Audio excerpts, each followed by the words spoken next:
Next set of experiments. This time we're going to use the carbon dioxide generator to monitor temperature, and we're going to switch again. Dr. Lemke will take over. All right, we've got two containers, one of which is just filled with the air. The other is filled with air, but we're going to change that out and turn it into CO2. So I'm using my carbon dioxide generator. We inject some vinegar. It's reacting with the baking soda. I'm creating bubbles. And what I want to do is slowly add the vinegar until I eject at least an entire volume of air. And pretty soon this should start bubbling up. Here we go. At this point, I know that just CO2 is coming out of my hose.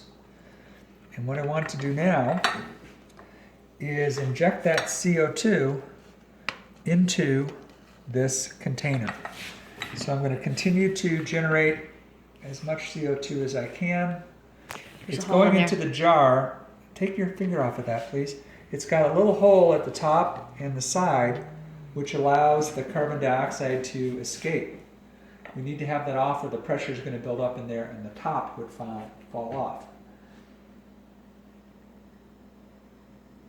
Okay, I've almost exhausted my supply of carbon dioxide, and even though it's invisible, we know it is denser than air, so it's starting to fill up this jar from the bottom and pushing the air out the top, out the side hole and the top hole.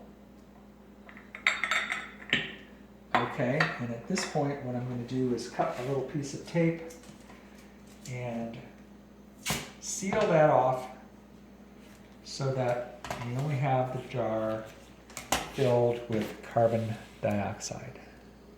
Okay, let's pause there for a minute.